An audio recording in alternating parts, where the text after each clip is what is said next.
some of the US context of thinking about ecosystem services and forest management. And as we've discussed, the role of natural resource management in many societies around the world has really shifted. And that's similar in the US. So I'll share how ecosystem services is increasingly being used in the US context. A few specific policies about how we're applying the idea in federally owned and managed lands, our national forest system, which is publicly owned land. And just briefly on roles that we play in supporting market development, similar to some of the examples that Todd showed. And then how our agency is now asking, how can we be more intentional and thoughtful about this work and more effective going forward?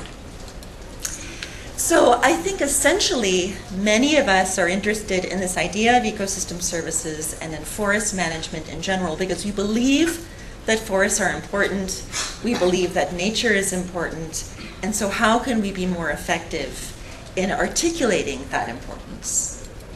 And so in the Forest Service, we were initially established primarily for productive uses, primarily to sustain timber and water supplies.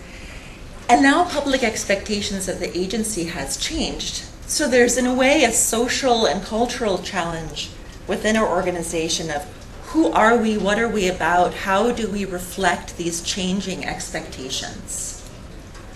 So as Todd mentioned, our mission is in very close alignment with the idea of ecosystem services. So we're intended to both care for the land and care for people, and do so simultaneously with a regard for sustainability over time. So I think the ecosystem services concept has tremendous potential for organizations like the U.S. Forest Service and CACAL. So just very brief history of the U.S. context. So initially, as I mentioned, we were established to protect timber and water supplies with a real emphasis on productive use, reflecting the American culture of westward expansion and land clearing for agriculture. So forests were to be conquered. And then there was a realization that we needed forests. And so how can we have a more integrated approach to forest management? And this led to the Multiple Use Sustained Yield Act of 1960, where the Forest Service was asked to primarily manage for 5 services: rangeland for grazing, water, timber, recreation, fish and wildlife habitat. And to consider these to be equal and for monetary or economic concerns to not always be the sole driver of our management. And then this then led us to the National Environmental Policy Act of 1969, which very much dictates how we operate as an agency. So the intent of the National Environmental Policy Act, or NEPA, was to promote harmony between people and the environment. So no longer seeing the environment as a source of extractive resources, but more of a synergistic relationship. And we as an agency are required, whenever we make a decision, to present a range of alternatives to the public. So we might take action A, action B, action C. We haven't decided yet, and we want you to help us decide. So the law requires us to do this. So the National Environmental Policy Act has 3 primary phases. The first is to develop a proposal. So what might we like to do on the landscape? And if we take a series of actions, how might that affect the landscape? So doing an environmental analysis and then physically implementing those actions.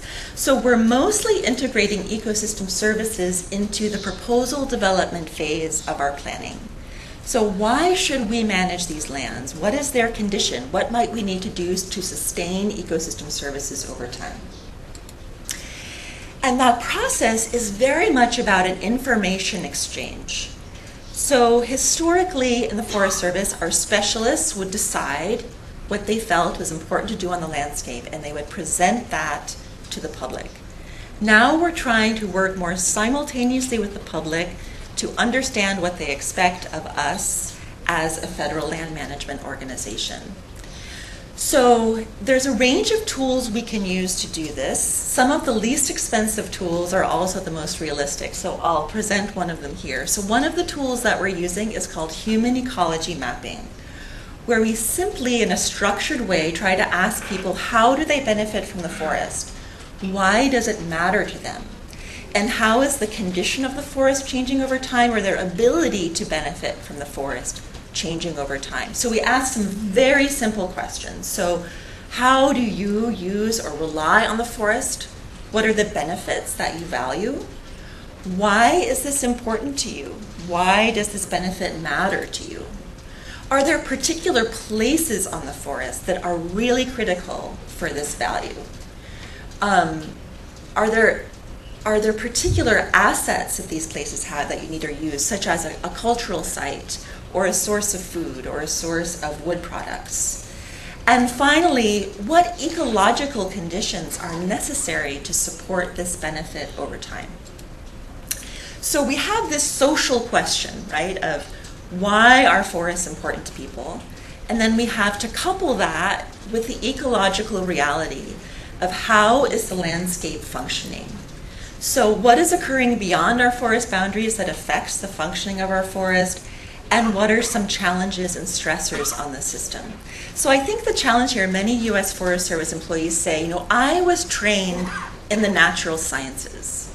I went into forestry so I could avoid people, so I could go into the woods and be far away from people. And now the law is requiring me to interact with people and understand why the forest matters to them. So we're quite strong in these natural sciences, but it's a challenge to make connections between that and ecosystem services. So some tools that we're using to strengthen those connections are called land type associations. So many of us are familiar with these tools, but trying to pair our understanding of vegetation, geology, hydrology, and soils to understand what is the capacity of this landscape to provide ecosystem services as compared to a different one. So this is a map of potential natural vegetation, species types, vegetation classes. But if we also consider geology, hydrology, and soils and other basic structures of the landscape, it's much more complex. So based on our understanding of that complexity, how might we target actions? For example, geology in some locations might be really critical groundwater sources for fish. Many of the fish in the region of the US where I live need cold water. So perhaps land type associations can indicate to us, we expect a good cold water source in one particular region, so perhaps we'll prioritize management for fish in this place.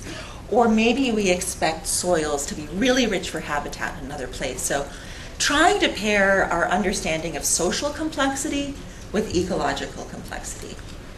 So for example, this is just an interesting slide that demonstrates how just potential natural vegetation alone only tells us part of the story. So both of the polygons on this slide, separated by the purple, potential natural vegetation tells us that this is all one type. This is all the same. But we actually see in the upper right that, I know it's a little difficult to see, but the red indicates taller trees, more site productivity. So understanding more of the complexities of geology and soil conditions can help us become even more targeted in our prioritization and decision making. This can also help us indicate what sites might be more resilient to climate change, where might water storage be higher and more resilient to drought. So just trying to understand also how we as humans have affected the landscape. So what is the diversity of vegetation we see, of cereal stages we see? How have our harvest practices affected habitat? So ecological complexity and human complexity. So I think just in a nutshell, what we in this room are trying to get at is making connections between, it's human nature, I think, for most people to easily access and understand what matters to them, what do they need to survive, or what matters to them culturally.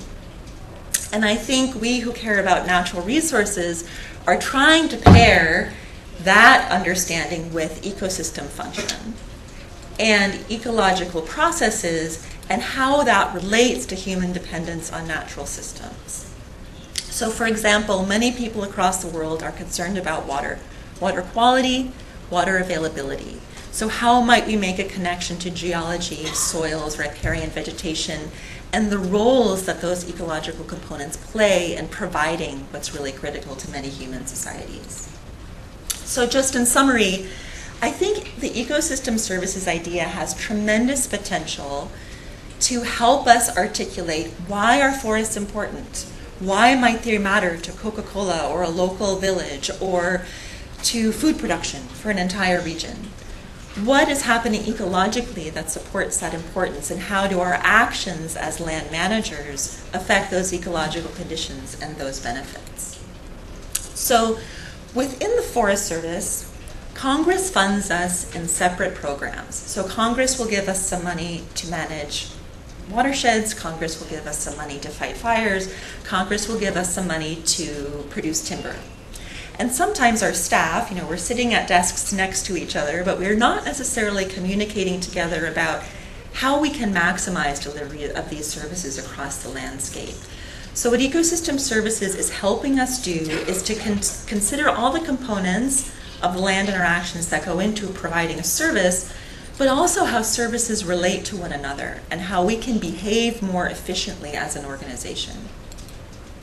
So I'll very briefly just touch on some national forests in the region where I work. These are publicly owned lands that are starting to apply this idea, right? So change is difficult. Sometimes it's difficult for organizations to change. As Brian mentioned, these concepts can take some time. But I remember when I was first hired out of graduate school and I expressed interest in this topic to my boss, and he said to me, "No, I don't want you to work on ecosystem services because that's just not going anywhere."